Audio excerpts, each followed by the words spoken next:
Merci à toutes et à tous. Je voudrais remercier d'abord la Maison de la Poésie, Olivier Chaudençon, et puis bien sûr Philippe Génada d'avoir accepté l'invitation de notre revue La Femelle du Requin.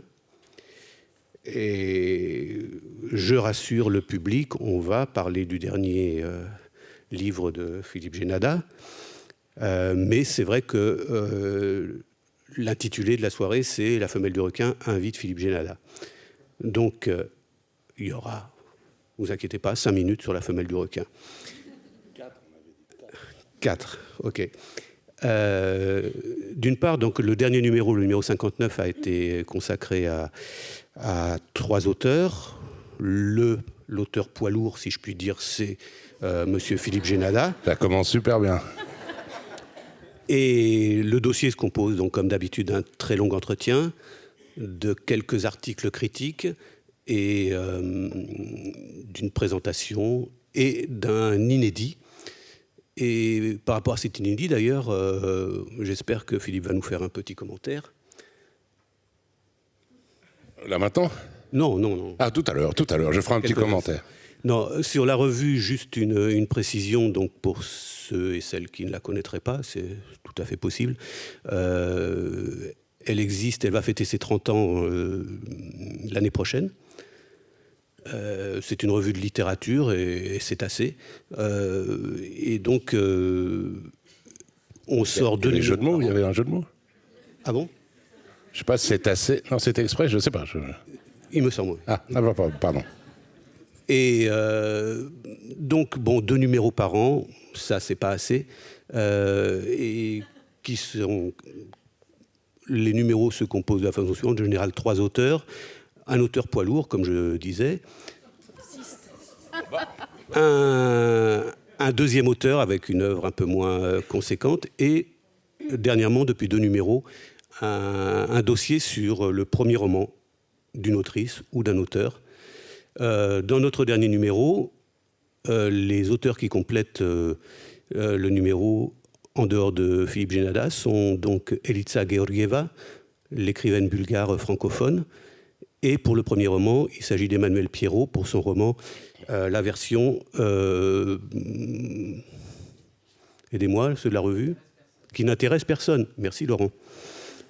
Et donc, bon, passons, disons, au personnage qui nous intéresse, à Philippe Génada. Juste avant, je veux dire, c'est une très bonne revue. Hein. Toi, tu le dirais pas, donc c'est une revue qui fait ce que ne peuvent pas faire les journaux, les hebdos, les mensuels, ou même les radios, c'est-à-dire aller tout au fond des choses et des livres. Oui, bon, la philosophie, ça a toujours été de lire l'ensemble de l'œuvre de l'écrivain. Ça n'est pas un numéro de promotion sur le dernier livre, dans la mesure, de toute façon, on l'a rencontré au mois de juin, ou même un petit peu avant, le livre n'était pas sorti. Il nous en parle par touche, mais il n'avait pas trop le droit durant l'entretien. Et mon éditrice là dans la salle qui fait non. J'avais oublié. Mais bon, de toute façon, c'était vraiment... les détails étaient... voilà, c'était par petites touches. Donc oui, je parlais de l'inédit parce qu'on demande régulièrement à l'auteur de nous proposer un texte inédit, mais bon, tous n'en ont pas. Philippe n'en avait pas particulièrement à nous offrir, et on lui a demandé une des nouvelles qu'il avait écrites durant sa période d'autoconfinement, mais sans aucune prétention littéraire. Et alors, nous, on a tenu à la publier dans son intégralité, et je sais que Philippe était un peu réticent. Il aurait souhaité qu'on mette un chapeau précisant ce qu'il pensait de ce texte, et c'est pour ça que je voulais lui demander un petit commentaire sur ce texte qu'il nous a offert. Oui, que je vais faire. Donc, non, je veux dire, il n'y a pas eu d'échange d'argent, mais il n'était pas prévu. Moi, je ne pensais pas du tout que vous alliez le publier, quoi. C'est-à-dire que il me demande un inédit, j'avais pas le temps, je sais plus ce que je faisais, mais pour une fois, j'avais pas le temps. Et donc j'ai dit, si vous voulez, je vous donne cette première nouvelle que j'ai écrite donc, en 1989. La plupart des gens ici avaient encore une tétine, et qui était vraiment pas destinée à être publiée. Donc en 1989, je me suis enfermé chez moi pendant 1 an parce que je perdais un peu la tête et j'avais voulu faire une expérience. Et comme je m'ennuyais à mourir, presque au sens propre, j'avais écrit ce truc qui s'appelle « Des guêpes et les deux mariés », qui est quelque chose de très pompeux, de très ennuyeux. Je pense que c'est une des nouvelles les plus ennuyeuses qui a été écrite au XXe siècle. Et donc, comme on en parle pendant l'entretien avec toute l'équipe de La Femelle du Requin, enfin pas toute l'équipe d'ailleurs, car Julie, tu n'étais pas là, je raconte cette histoire que je me suis enfermé, que c'est la première chose que j'ai écrite, à part des cartes postales à ma mère, c'est le premier texte que j'ai écrit de ma vie, et que surtout, ça n'a aucun intérêt, c'est très prétentieux, c'est pas du tout ce que j'écris maintenant. Ils me disent, tu nous l'envoies, et puis comme ça servira d'inédit. Alors je dis, mais ne publiez pas tout, juste des petits extraits. Je pense qu'en 10 lignes, on comprend que le reste sera douloureux à lire. Donc, des extraits, et puis vous précisez bien que je ne renie pas du tout ce texte, comme je ne renie pas mes photos quand j'étais ado, mais dites-le bien, quoi. Et ils ont publié le texte entier et ils n'ont pas dit que je reniais. Donc c'est évidemment pas grave du tout et tout ça, mais comme vous êtes là, autant le préciser. C'est dit et ça fait une très bonne pub justement pour cet inédit, je trouve. Si vous voulez trouver ce texte qui n'existe plus nulle part ailleurs. La Femelle du Requin, 68 €. Non, je ne sais pas combien ça coûte d'ailleurs. 12. Oh, c'est donné. Bon, donc pourquoi nous sommes-nous intéressés à l'œuvre de Philippe Génada Moi, c'est vrai que j'ai très envie de parler du dernier livre, mais je pense que c'est pas inutile de un tout petit peu retracer ce qui vient auparavant. Et puis, beaucoup de gens le connaissent à partir de Sulac ou La Petite Femelle, mais il y a vraiment tout un... Je crois que on en est à 17 livres, je crois, j'en compte un de plus que... Alors, il y a un truc qui est extraordinaire, c'est que quand on commence à écrire des livres qui intéressent les gens, il se crée un truc de boule de neige. Il y a 3 jours, je suis allé dans un journal, une interview de journal qui disait « Vous avez écrit 15 romans ». Hier soir, sur France Inter, vous avez écrit jusqu'à maintenant 16 romans. 17. Oui, non mais ils en ont oublié, c'est évident. Mon avis, fin octobre, je suis à 29, 30 romans à peu près. Mais il y a quand même, quel que soit le nombre de livres, on peut dire que finalement la matière de vos livres, c'est vous. Votre vie dans un premier temps, depuis Le Chameau sauvage jusqu'à La femme et l'ours, en passant par Néfertiti dans un champ de canne à sucre, ou Le cosmonaute, ou encore Manacora, plage de Manacora. Et finalement, par la suite, même en vous penchant sur la vie des autres, Sulac, Pauline Dubuisson, vous continuez à parler de vous, à travers eux. J'ai écrit 13 romans, je viens de compter dans le 13. Je continue à parler de moi. Tu regardes, vas-y.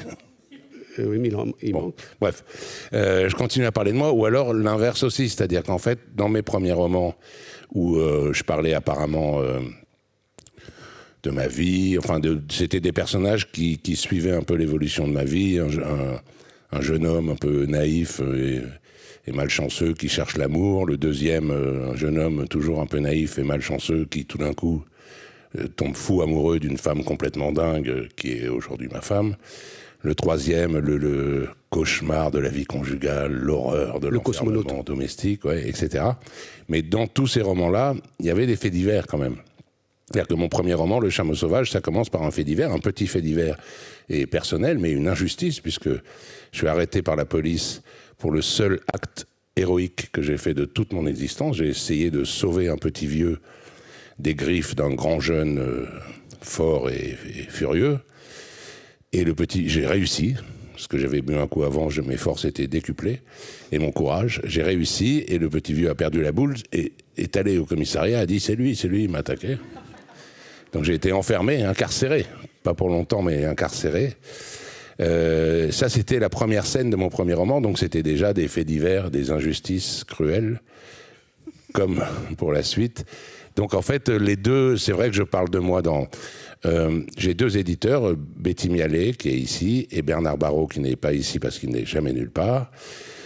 Et quand j'ai voulu passer des romans où je parlais de moi, ou de gens qui me ressemblaient, de ma femme, de mon fils, etc., aux romans qui parlaient d'autres gens que moi, c'est-à-dire c'était au moment de Sulac, j'annonce ça à Betty et Bernard me dit « tu as un public, tu as des lecteurs pas très nombreux mais fidèles, ça va les déconcerter si tu parles d'autre chose, donc d'accord, vas-y, essaye, mais je te donne un seul conseil, il faut que ton roman commence par « je ».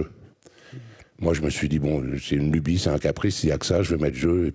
Et en fait, ça voulait dire des choses beaucoup plus profondes, c'est-à-dire ça voulait dire, tu peux parler, enfin je l'ai compris 5 ans plus tard, tu peux parler de tous ceux que tu veux, de n'importe qui, du moment que tu n'oublies pas de te mettre dedans. Et en fait, alors je ne sais pas s'il l'a fait vraiment consciemment et volontairement, mais il m'a donné ma ligne de conduite pour les 15 années suivantes et les 38 qui me restent à écrire. Alors, je voudrais juste rebondir un peu sur ce personnage-là que vous mettez en scène depuis vos premiers récits. Donc, et même dans les récits, effectivement, qui concernent d'autres vies que la vôtre, vous construisez une espèce d'autoportrait comme ça, souvent très, très drôle. Il faut rappeler qu'on rit beaucoup dans vos livres, et très émouvant. Et je voudrais savoir si ce personnage que vous dessinez, qui est une espèce d'ours plein d'excès, de failles surexposées, que vous exhibez comme ça, etc., est-ce que vous avez pu constater, ou est-ce que vous voyez une évolution entre ce personnage de vos premiers récits et le personnage qui apparaît encore dans le dernier, par exemple dans La Désinvolture ? Est-ce que quand vous le regardez, ce personnage qui relève un peu parfois de la pantomime presque, ou de la caricature, vous dites que vous tirez du côté de l'excès, de l'autodérision, etc. Alors non, sur l'excès, l'autodérision, etc., ça n'a pas changé parce que, alors évidemment, le personnage de mes premiers romans ou le personnage qui apparaît dans mes romans de maintenant, c'est presque moi, mais c'est évidemment pas complètement moi, mais c'est quand même très sincère et c'est vraiment, c'est toute une partie de moi. Donc les choses les plus profondes, principales, n'ont évidemment pas changé. Le narrateur du Chameau sauvage est exactement le même type que le narrateur de La Désinvolture est une bien belle chose.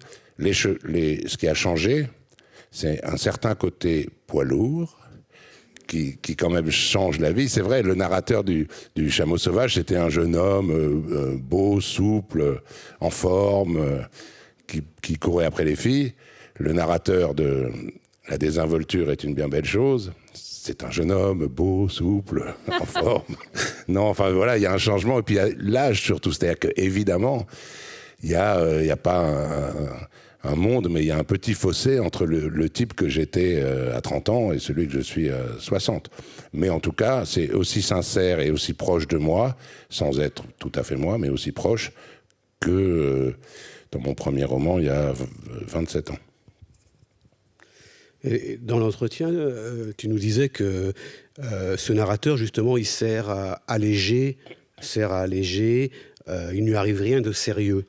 On pense au narrateur de La Serpe, par exemple, mais bon, on est presque déjà dans la transition avec ton dernier livre.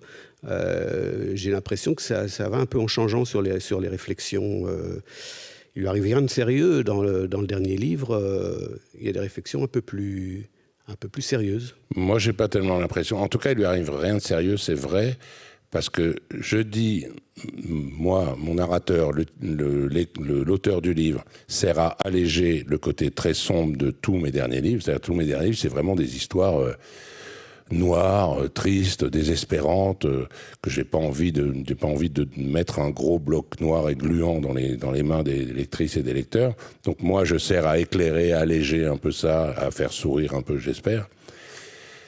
Mais dans les premiers, où il n'y avait pas ce côté sombre, puisque je ne parlais pas d'autres gens, mais dans les premiers, il m'arrivait à moi des choses graves, ma meilleure amie qui se suicide, ma femme qui devient complètement névrotique et violente, etc. Enfin, c'était des choses lourdes qui ne m'arrivent plus maintenant parce que j'ai plus besoin. Moi, mon but, c'est que ça soit équilibré.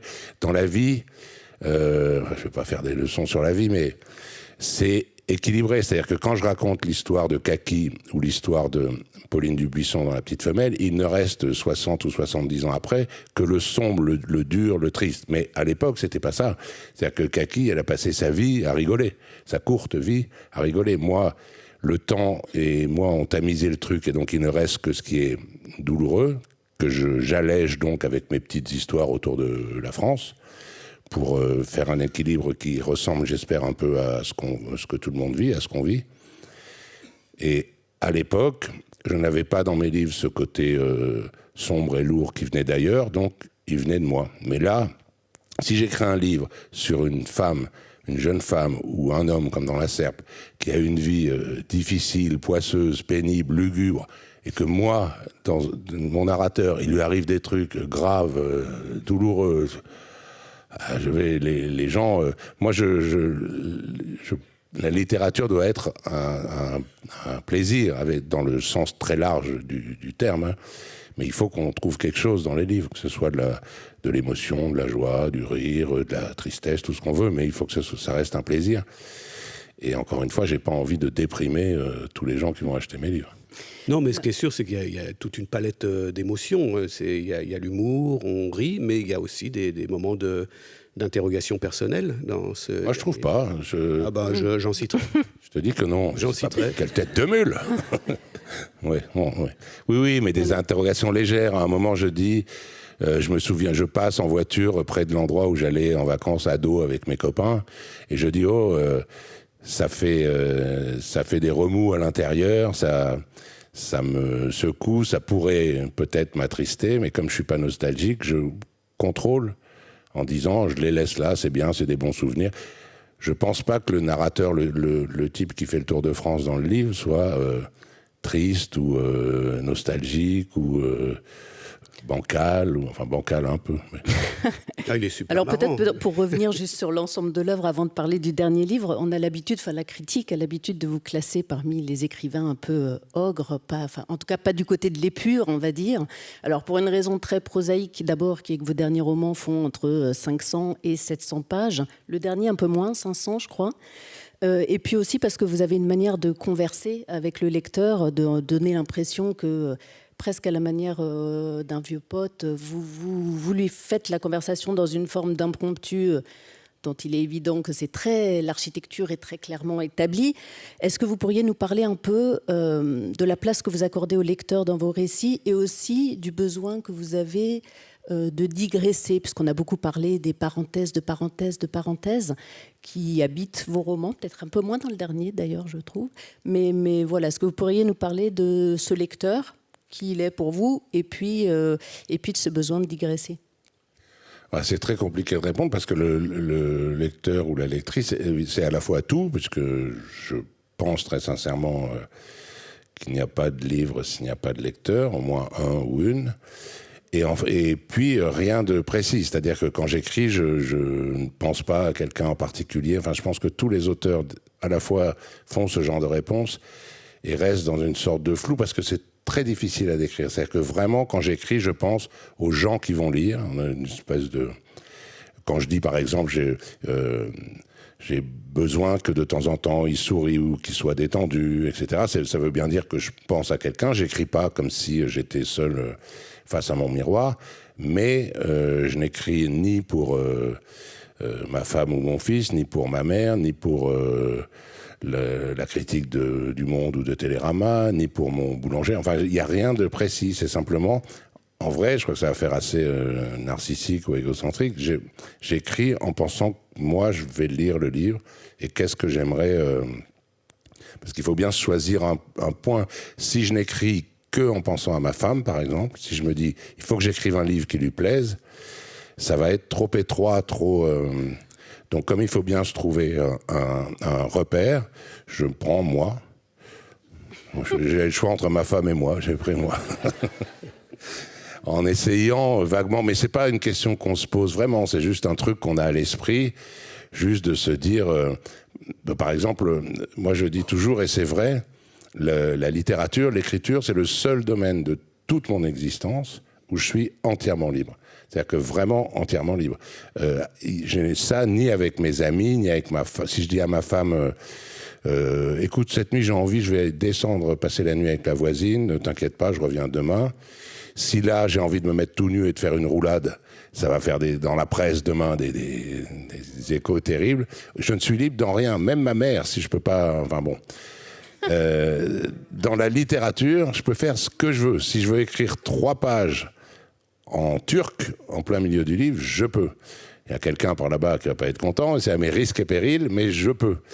Et justement, cette liberté pourrait permettre tout, mais on a quand même un frein, on a un regard qui est le regard des lecteurs et des lectrices. Et je me dis, moi parfois il m'arrive de lire des livres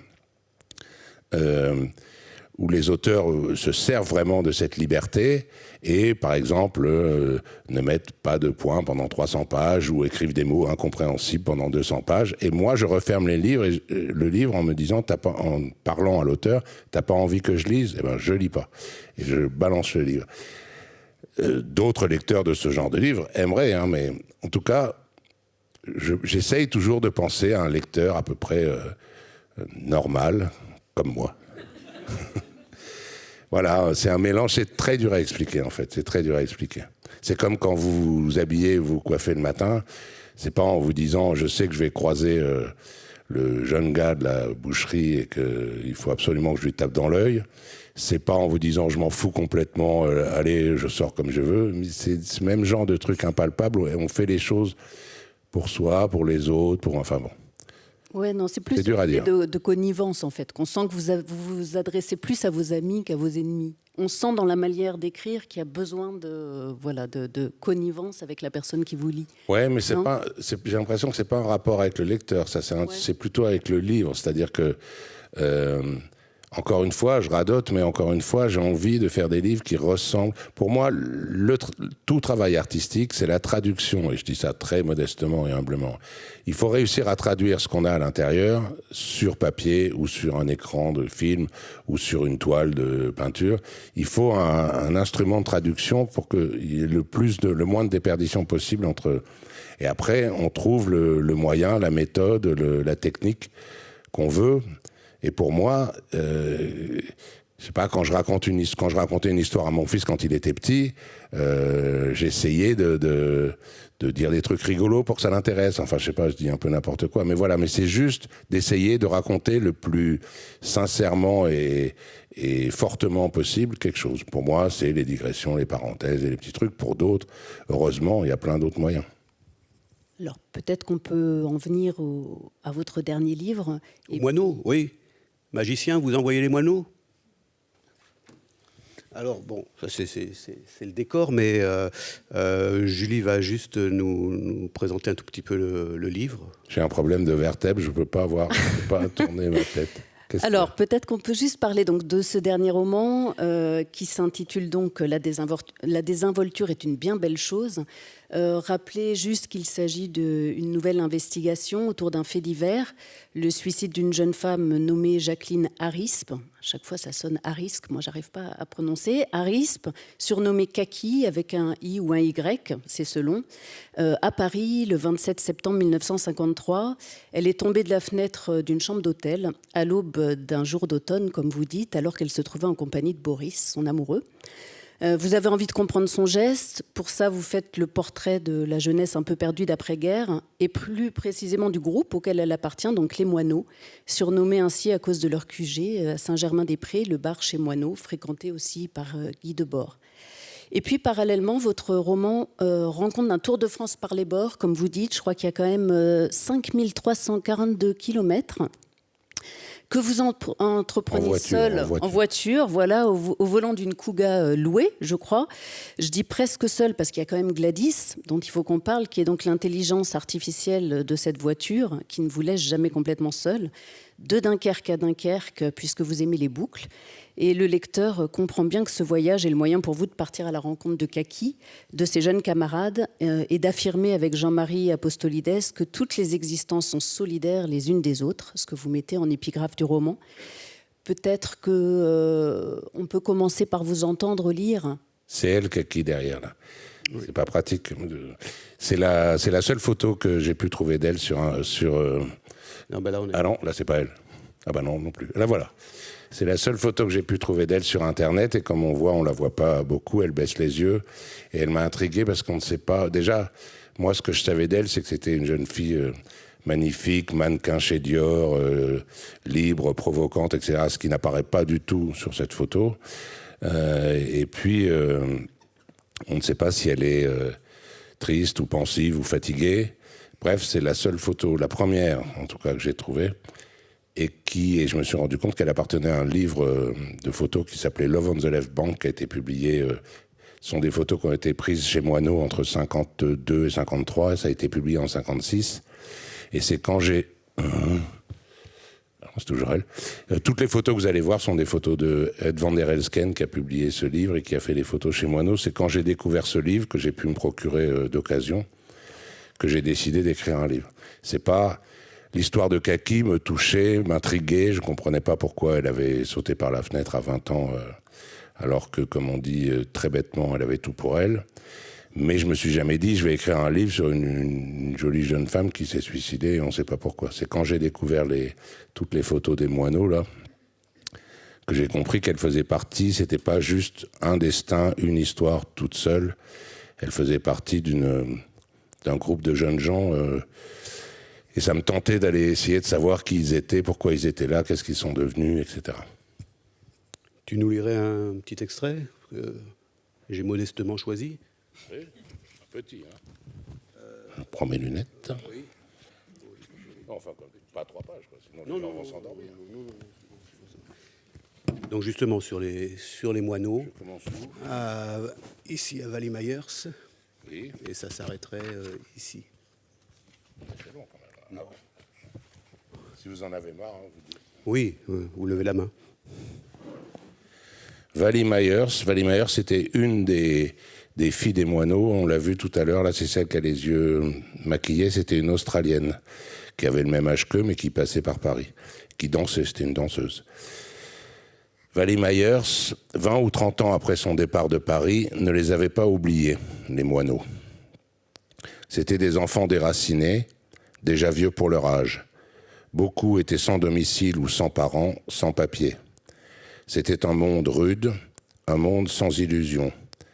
On doit pouvoir compter sur les doigts d'une main ceux qui ont survécu au quartier. Ça fait de la peine. Là, c'est moi qui parle. Que leur est-il arrivé? Il y avait pourtant sur les photos, même dans l'ombre, de la légèreté, de l'insouciance. Je pourrais essayer de savoir qui étaient-ils, qu'ont-ils fait dans les années 60, 70, 80. Dans un mail, Jean-Marie Apostolides me parlait aussi de ses enfants. Il m'a écrit quelque chose qui m'a marqué. Au fond, tous ces jeunes gens et jeunes filles ne se sentent pas aimés. Ils n'ont pas d'avenir. Le monde autour d'eux est à la fois fragile et menaçant. Il ne leur offre rien de précis. Ils se vivent encore comme des enfants, pas comme des adultes. Des enfants perpétuels. Cet imaginaire est différent de celui des baby-boomers qui, eux, se vivent comme des jeunes perpétuels, non comme des enfants. Fermez les guillemets. Il a raison.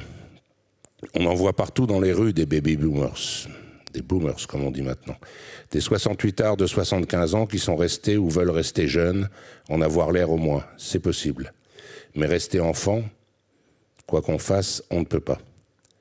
Si les Moineaux avaient entre 16 et 20 ans au moment des photos d'Ed van der Elsken, c'est qu'ils sont nés entre 1931 et 1935, qu'ils avaient donc une dizaine d'années pendant la guerre, l'occupation. À 2 ou 3 ans, on ne se rend compte de rien. On mange moins bien, de la purée de topinambour, on sent ses parents inquiets ou absents, mais cela reste dans l'inconscient. À 16 ou 18 ans, on se rend compte de ce qui se passe, mais on peut réagir. Entrer dans la résistance ou passer collabo si on veut, profiter de la situation, le marché noir, l'argent, la belle vie, on paiera la note plus tard. À 10 ans, on se rend compte de ce qui se passe, on comprend, on voit ses parents dans la tourmente, on voit les soldats, la mort, la haine, on souffre mais on ne peut rien faire. On est conscient et impuissant, rien de pire. Ils n'ont pas vécu leur enfance comme des enfants. Mais combien de gens sont nés entre 1931 et 1935? Alors pourquoi eux? Comment sont-ils arrivés là, échoués dans le cul-de-sac d'un petit bistrot sans fenêtre de la rue du Four, à revivre leur enfance entre eux? Qu'est-ce qui les a poussés ensemble dans ce trou, cobayes malgré eux du foyer secret de Guy Debord, graine défectueuse de ce qui allait se passer dans les 10, 20, 70 années suivantes? Qu'est-ce qui les unissait ici? Qu'est-ce qui a tué Kaki? Je veux savoir qui ils étaient, d'où ils venaient, ce qui les a conduits chez Moineau et où ils sont allés ensuite. Je ne veux plus regarder ailleurs, je ne peux plus me désintéresser d'eux. Dès demain à Paris, je chercherai. Je trouverai peu, certainement, aucun d'eux n'ayant acquis la moindre réputation honnête dans le monde, comme disait Debord. Il ne doit subsister que quelques traces. Mais ça fera plaisir à mon éditeur, Bernard Barrault, et à mon éditrice, Betty Mialet. Depuis des années, il espère de tout son cœur que je vais réussir à écrire un livre de moins de 900 pages. Chaque fois, j'y crois, je promets, et c'est la désillusion. Mais là, avec ce sujet brumeux, enfoui, si j'en atteins le quart, c'est déjà que j'aurais bien travaillé, j'aurais découvert le maximum. Je nous imagine fêter ça au whisky dans son bureau, 250 pages. Merci Philippe.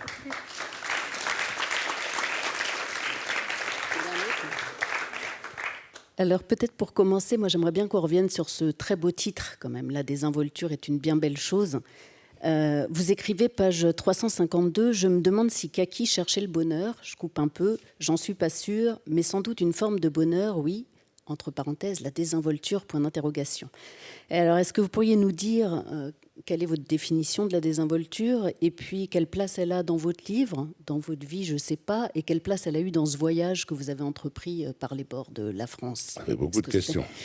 La désinvolture, en fait, je me suis rendu compte depuis que j'ai pensé et choisi ce titre, que la désinvolture, pour pas mal de gens, a un sens négatif. Un sens... désinvolture, c'est le je m'en foutisme, le laxisme, on n'est pas sérieux, etc. Oui, on n'est pas sérieux en l'occurrence, mais ça peut aussi avoir un sens positif. Et donc moi, je suis allé à l'étymologie. Donc ça vient du latin desinvolto. Alors, involto, en latin, ça veut dire enveloppé, ficelé, ligoté. Alors je cite toujours le même exemple parce que je ne connais que ça qui vient d'involto en français, c'est les involtini. Vous voyez les involtini, du fromage avec du jambon autour. Et donc, désinvolto, c'est ce qui n'est pas ligoté, ce qui n'est pas enveloppé, ficelé, et c'est ce qui est libre, ce qui est sans contrainte, sans lien, sans attache. Ce qui est plutôt positif, une bonne chose. Et ces jeunes gens, j'enchaîne parce que je ne me rappelle plus la suite des questions, mais ces jeunes gens ont réussi à vivre pendant 2 ans dans ce café, dans une désinvolture absolue, comme vivent les enfants de 9, 10, 11 ans. C'est la seule période de la vie. Quand on est tout petit bébé, on est nerveux, on a faim, on pleure. Quand on est ado, on a des tourments, des révoltes. Et en fait, à 9 ou 10 ans, on ne fait aucun projet d'avenir, on n'a aucune obligation, aucune responsabilité, on ne se demande pas ce qu'on fera le lendemain. C'est une des seules périodes de la vie où on peut vivre ça. Eux l'ont vécu plus tard, puisqu'ils n'ont pas pu le vivre pendant l'occupation, pendant la guerre, à cause du typhon qu'il y avait autour d'eux.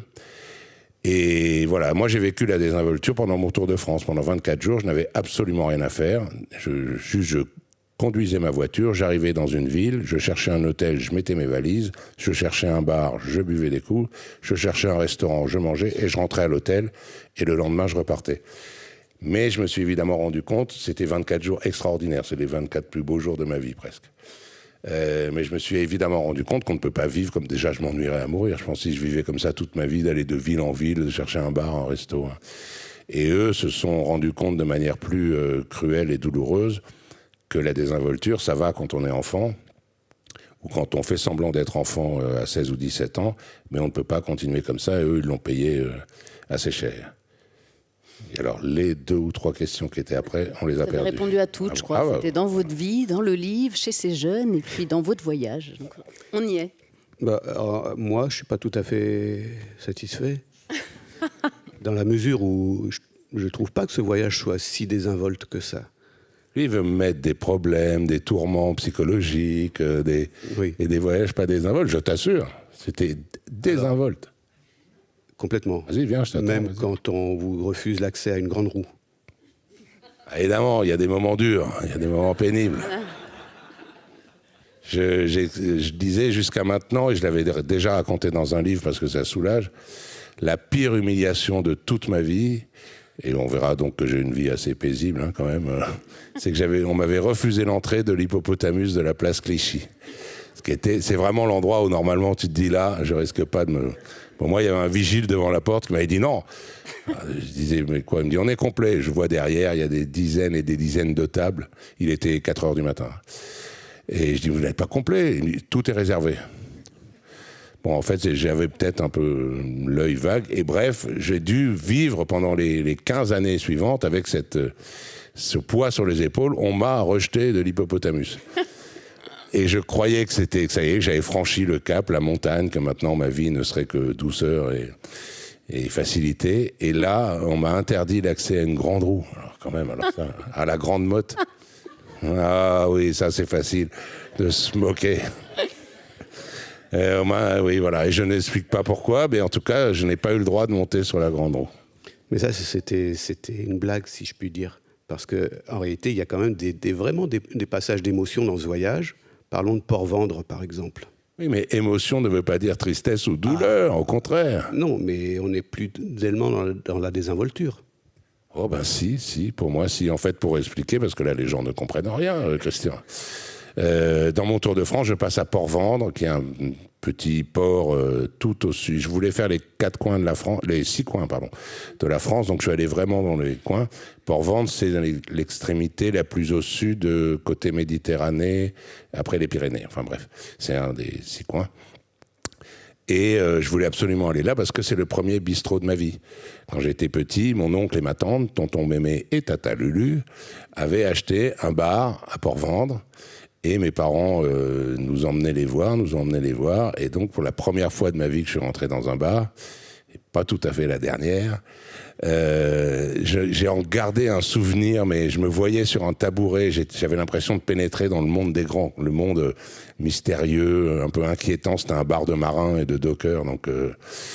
et il y avait un flipper, donc à la fois le monde lumineux, la fête foraine et voilà, les adultes. Je me revois, alors que j'ai très peu de souvenirs de mon enfance, je me revois sur ce tabouret avec ma grelatine. Et donc là, dans mon Tour de France, je suis allé à Port-Vendre en me disant, est-ce que je vais retrouver... Bon, je ne raconte pas tout, mais j'ai retrouvé le bar qui a changé de nom, etc., mais qui est la salle à la même forme, le comptoir est au même endroit.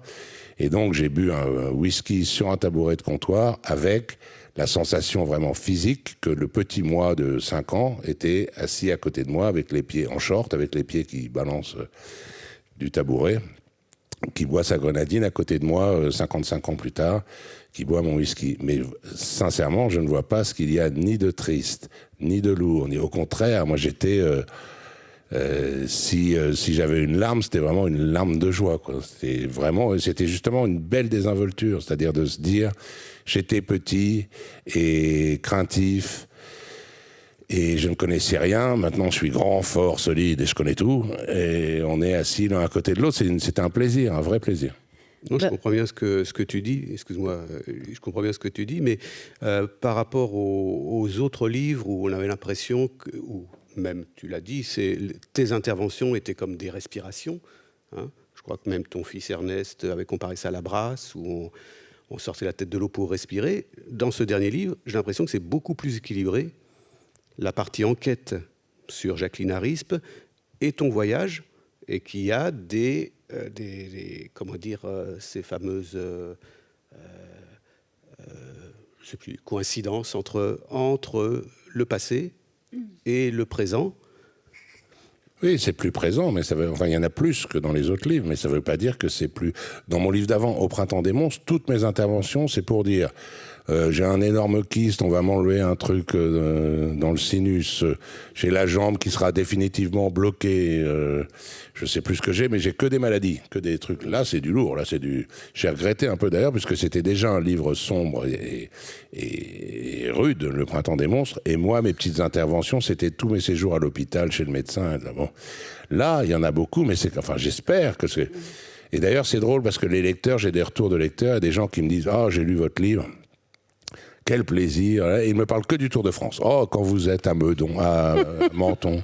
Et alors la Grande Roue, à la Grande Motte. Et sans me parler du tout des moineaux. Et d'autres, le contraire. Et j'espère que l'équilibre est quelque part entre les deux. Mais très sincèrement, tu n'arriveras pas à me faire dire qu'il y a quelque chose de triste ou de lourd à porter dans mes interventions. Parce que c'est moi qui l'ai écrit, je le sais.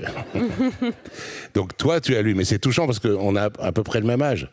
Et donc toi, tu le lis de manière peut-être un peu, pas nostalgique, j'en sais rien, mais quelque chose d'un peu... Mélancolique. Mélancolique, ouais. Alors que moi, je l'ai écrit. Mais c'est très bien, heureusement qu'il y a plein d'interprétations possibles. Mais pour moi, c'est plutôt joyeux.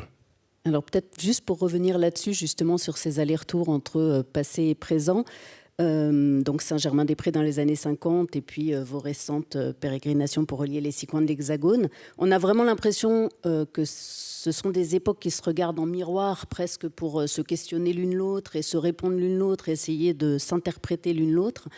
Et puis qu'il y a les bistrots qui sont un point de jonction. Vous commandez en fin de parcours le fameux cocktail Le Gros Pastis Rhum, qui était le cocktail des moineaux.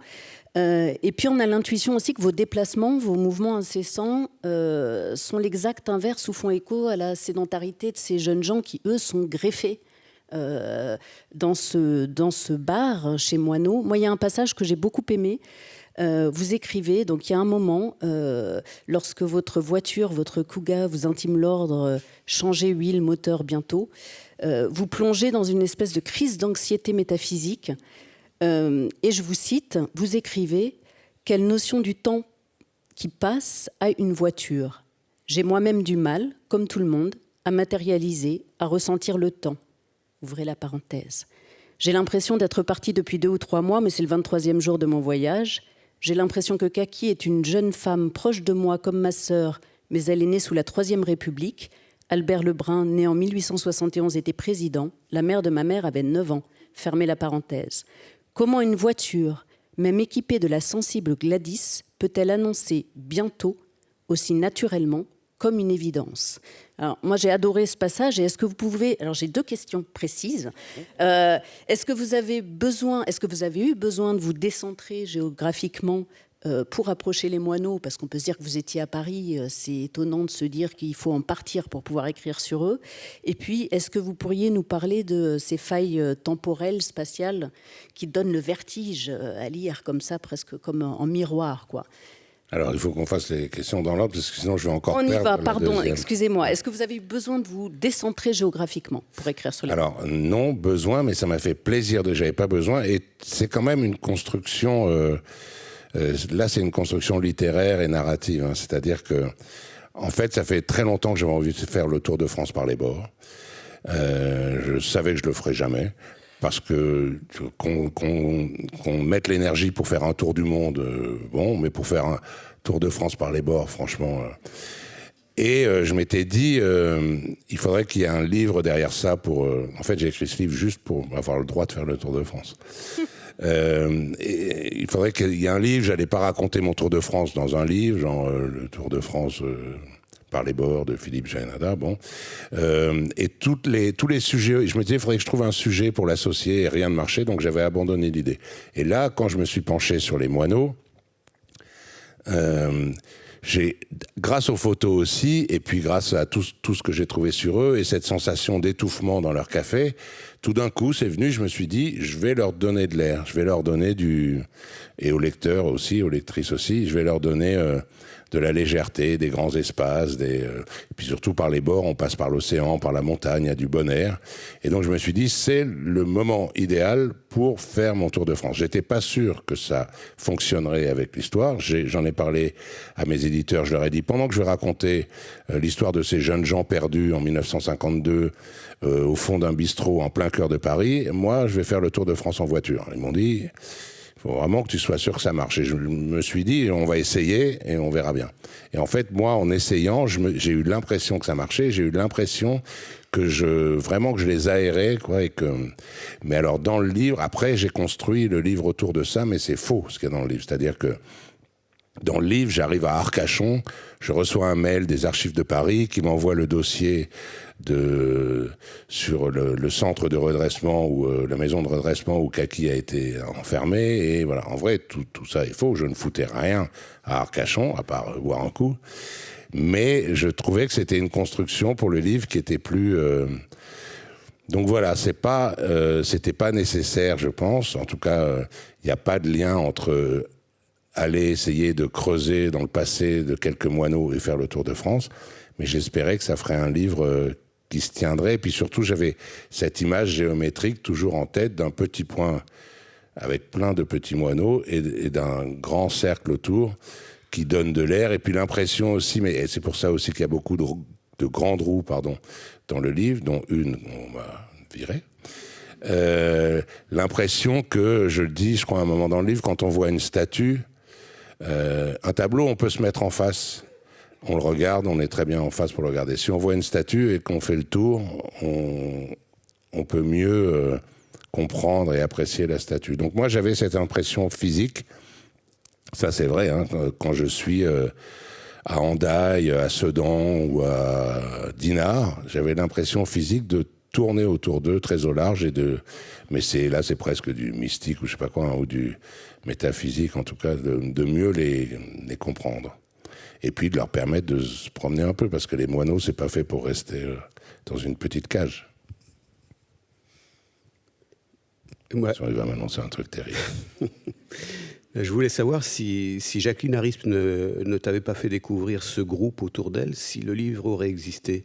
Non, j'aurais pas écrit un livre sur...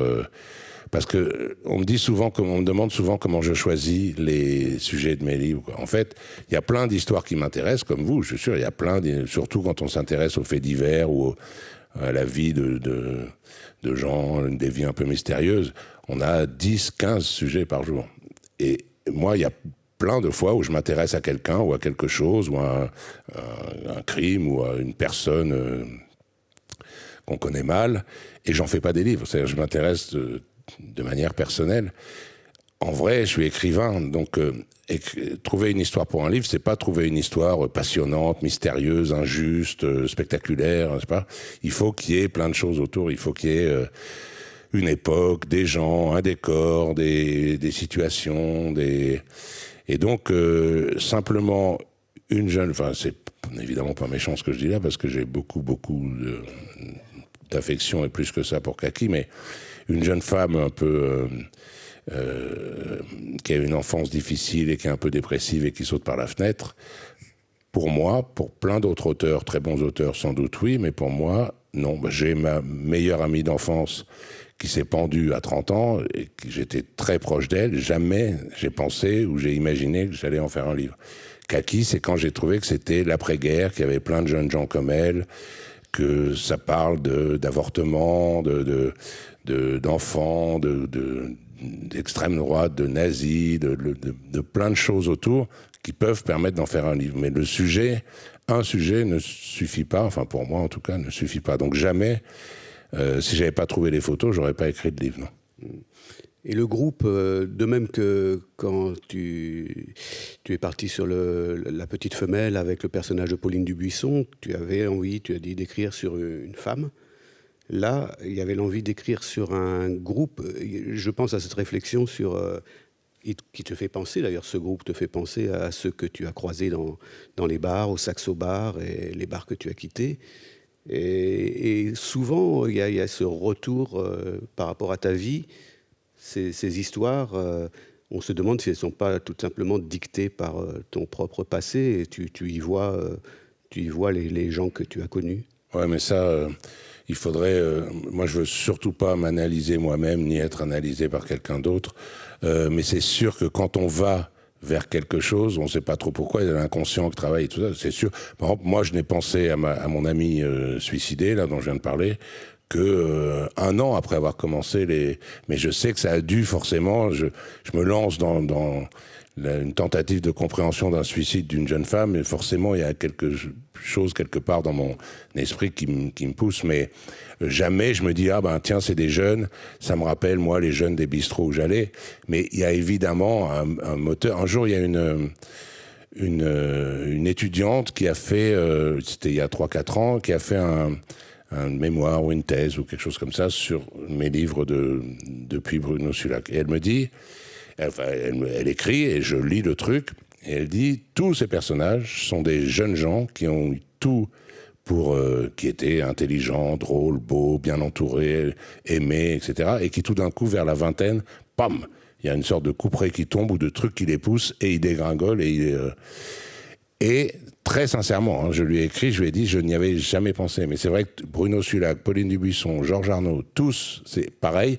Et je jure sur la tête de Christian, à côté de moi, que jamais je me suis dit, je suis fasciné par ce genre de choses. Et donc, c'est bien qu'il y a quelque chose d'inconscient.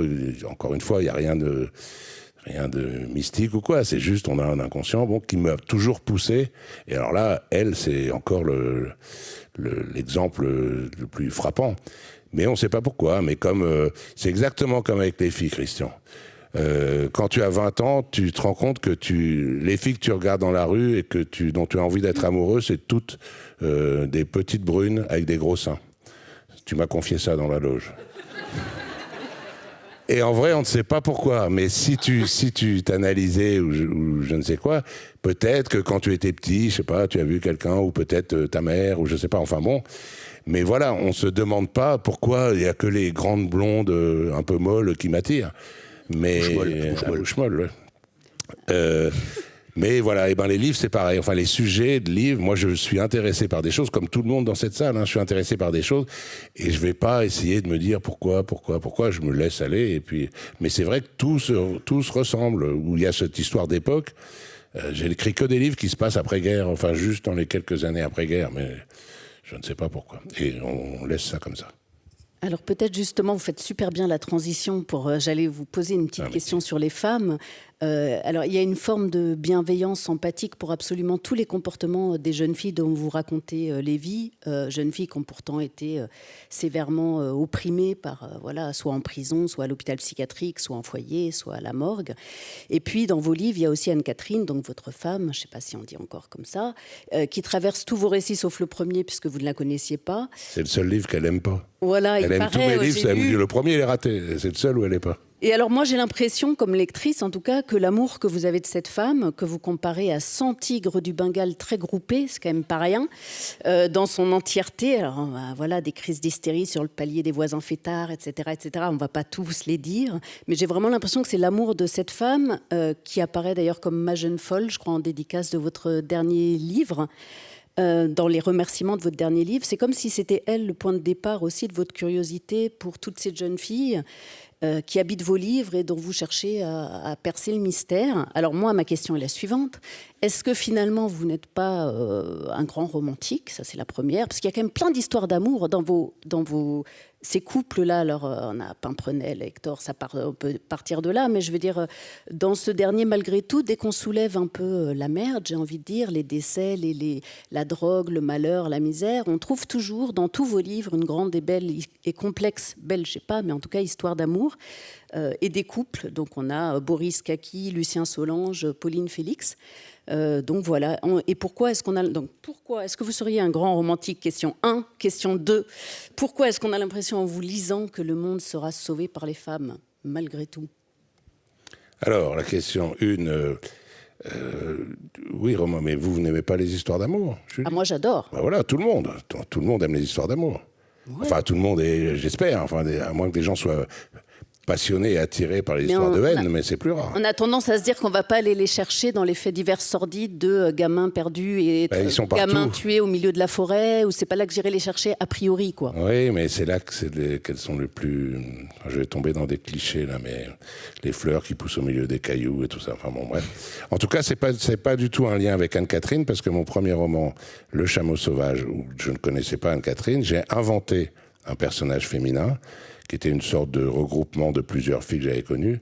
Et ce personnage féminin, qui est une jeune fille instable, dingue, violente, etc., je l'ai rencontrée 1 an plus tard, c'est Anne-Catherine, mais j'allais déjà vers ça avant, et c'est aussi Kaki, et c'est aussi Pauline Dubuisson et tout, donc non, ça n'a rien à voir avec Anne-Catherine, c'est plutôt l'inverse, c'est Anne-Catherine qui a à voir avec ces jeunes femmes. Ou ces jeunes hommes d'ailleurs, hein. Si je parle souvent de femmes, c'est simplement que le truc qui me rend dingue, c'est l'injustice, et c'est toute une société, toute une meute contre quelqu'un. Et dans les années 50, s'il y a bien des proies pour la société, pour se faire écrabouiller, c'est les jeunes femmes. Mais dans le livre, je parle de 3 jeunes moineaux et de 3 jeunes moinelles. C'est équivalent, ça pourrait être des garçons. J'ai pas une passion plus, enfin si, je préfère les femmes que les autres, mais ça pourrait, il se trouve qu'elles sont dans des situations plus difficiles et plus pénibles et qu'elles ont plus de courage, etc. Et est-ce qu'elles vont sauver le monde? Je n'en sais rien. Elles vont sauver le monde, les femmes, Christian? Tu es aussi qualifié que moi pour répondre. Ah non, moi je ne sais pas, mais ce que je sais, c'est que déjà, on trouvait des réflexions sur ta vision des femmes, on retrouve presque la même d'ailleurs à Cherbourg dans le dernier livre, et j'avais remarqué, je ne sais plus, dans un de tes premiers livres, déjà une vision de ces femmes avec de la résignation et du défi dans le regard. Tu les observes de la même façon maintenant qu'au début de ton œuvre? Oui, ben moi évidemment, j'aime les gens qui se laissent pas faire et qui font face. Et là, je suis à Cherbourg, en fait, parce qu'au début du Tour de France, je cherchais des bars où il y avait des jeunes pour faire une sorte de contrepoint avec chez moi. Puis au fur et à mesure du Tour de France, je me suis rendu compte que les jeunes n'allaient plus dans les bars. Et donc, je me suis dit, allez, tant pis, j'arrête de chercher des jeunes, je vais aller observer les vieux dans les bars. Et puis les quelques jeunes que j'ai trouvés dans des bars, ils boivent tous du chocolat chaud. Alors, ça m'a foutu un tel cafard que je... Mais... à Cherbourg, il y avait 3 filles assises à côté de moi, jeunes, hein, 15 ans, 16 ans, qui étaient vraiment, on voyait qu'elles étaient dures. Déjà, elles étaient habillées pas pour plaire aux mecs, elles s'en foutaient. Il y a quelques garçons qui passaient, elles les envoyaient paître, mais vraiment avec violence. Ça me faisait plaisir pour les filles de l'époque moineau qui, elles, avaient bien du mal à se faire entendre comme ça. Et il y a quelque chose qui m'a consterné, c'est que ces filles, ces jeunes moinelles, là, qui se laissent pas faire, qui sont l'avenir, etc. Mais ça doit être une première étape. Elles parlent comme des mecs, c'est-à-dire qu'elles s'appellent frères. Alors, dis donc, frère, passe-moi une clope. Je m'en bats les couilles. Il y en a une qui racontait une histoire, ça va être très vulgaire, hein, s'il y a des gens qui... Attention, ça va être vulgaire. Elle racontait qu'un mec avait voulu lui vendre un téléphone à 50 €. Et elle dit, non mais il me vend le téléphone de sa grand-mère à 50 €, suce-moi la bite. Je vous avais prévenu. Ce sont des filles, et ça m'avait fait de la peine, pas de la peine, mais de penser que ces filles qui sont fortes, qui sont solides, qui réagissent, le seul moyen qu'elles aient, c'est de s'appeler frères et de parler de leurs organes masculins, génitaux. Elle pourrait s'appeler sœur, elle pourrait, bon. Et j'en ai parlé l'autre jour, et il y a une dame plus intelligente que moi qui m'a dit, c'est une étape, c'est un pas de plus vers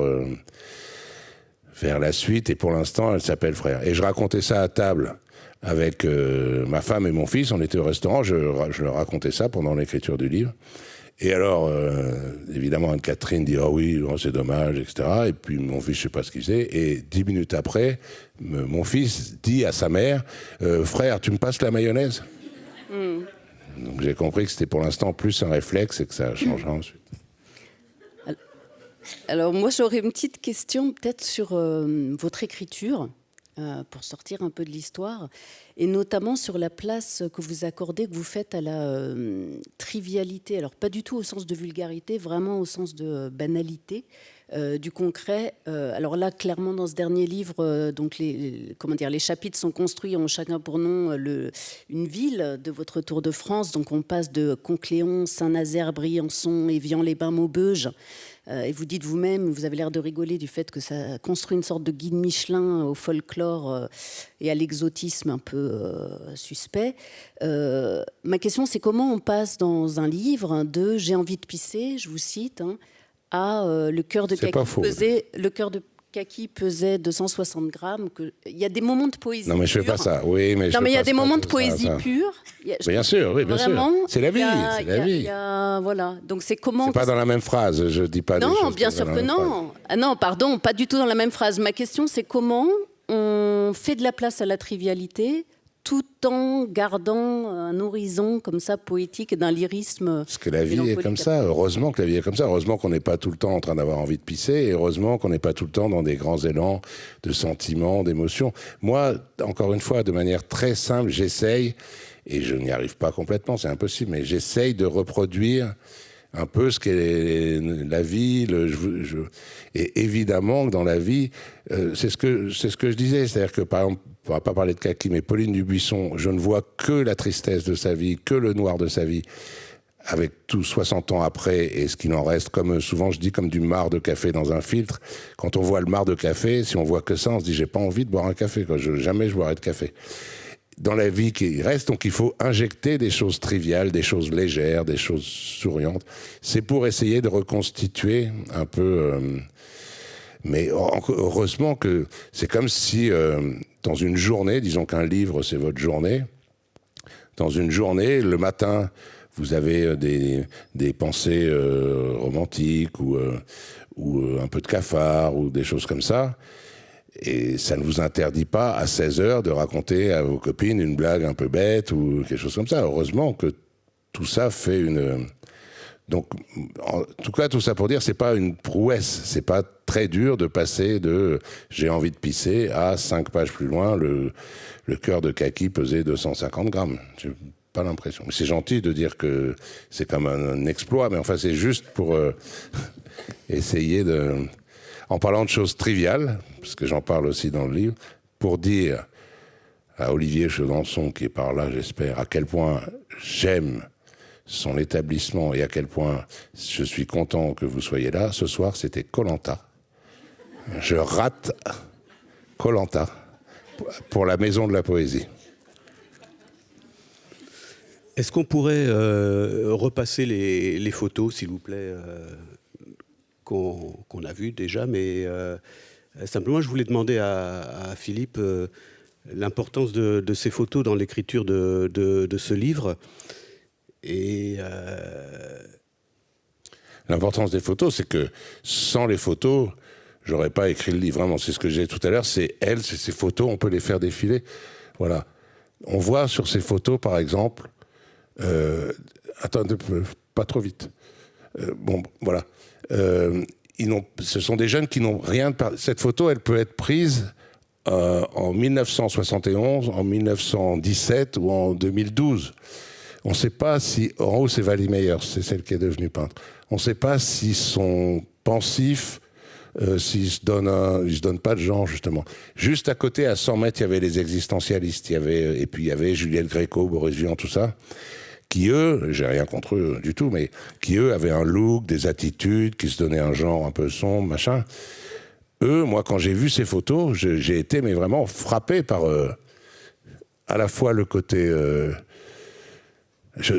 Qu'est-ce qu'on pense de la fille qui est debout, là, de Wally Meyers, je sais pas. Et vous pouvez faire défiler les photos, c'est tous pareil. Celle qui est juste après, avec ça, c'est la petite Eliane, c'est Eliane Papaye, qui est là, pieds nus, avec les pieds très sales, et qui boit un café au comptoir. Toutes les photos me procuraient la même, à la fois la même émotion et les mêmes interrogations. Donc c'est vraiment les photos qui sont à la base du projet, à la base du livre et à la fin du livre. Et justement, on en revient, je crois qu'on n'en a même pas parlé, de cette invention qui t'ennuie, ça t'ennuie d'inventer, c'est ce que tu disais à propos, on parlait de La Femme et l'Ours, une période où tu n'avais plus grand-chose de ta vie à raconter, et ton rejet un peu de la fiction, mais justement, on est dans quoi là, qu'est-ce que tu te permets de combler, d'orner, face à des photos? Est-ce qu'il n'y a pas quelque chose de l'inaccessible A priori, c'était inaccessible. C'est-à-dire que si j'avais simplement vu les photos et que j'avais imaginé qui ils étaient, ce qu'ils faisaient, ce qu'ils pensaient, moi, j'aurais pas fait ça. d'autres peuvent le faire, encore une fois, il y a la place pour tout le monde dans la littérature. Jamais j'aurais fait ça. Et il n'y a pas un mot que j'ai imaginé dans le livre, si tu veux. C'est-à-dire les photos, retournez, je vais tomber sur qui? Voilà. Fred, Vali, et à droite, c'est la babysitter de Patrick Modiano.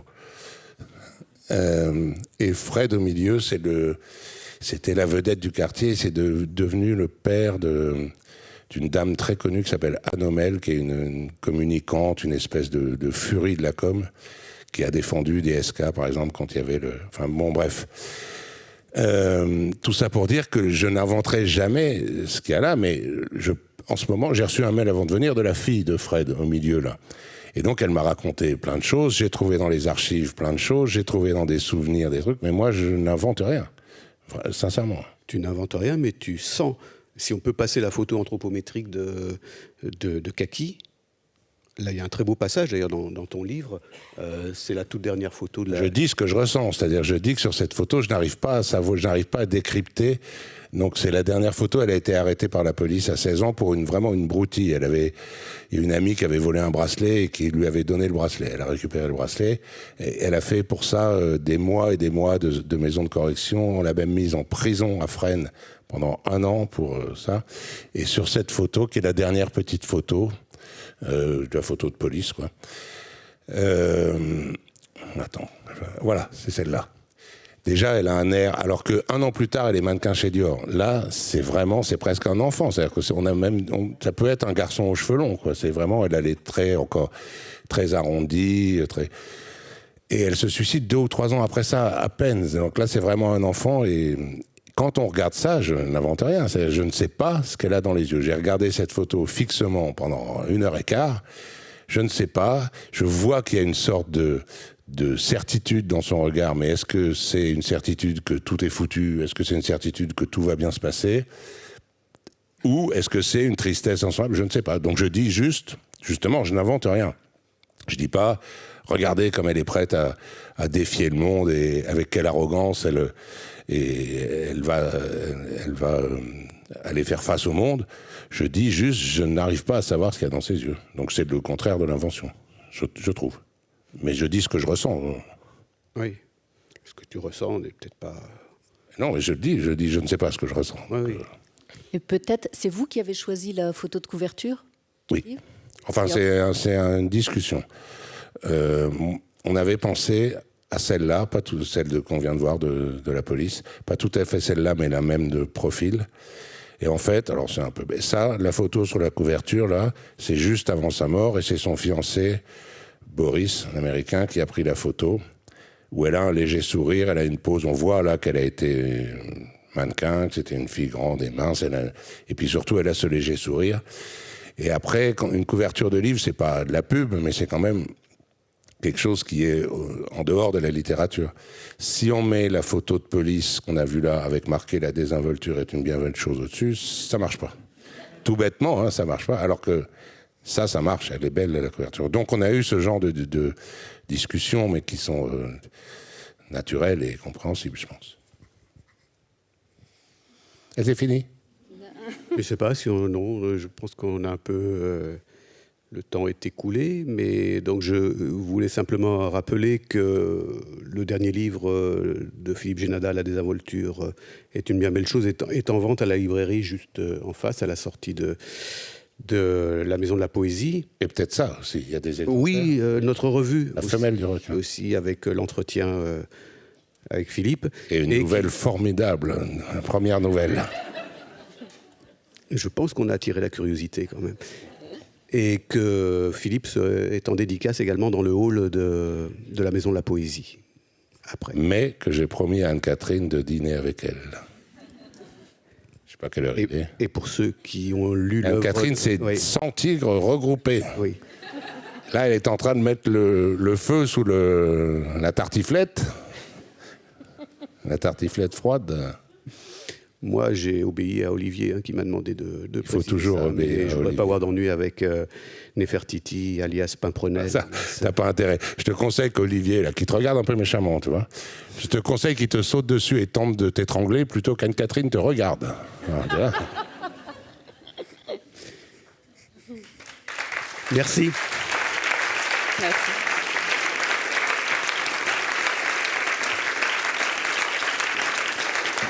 Merci beaucoup.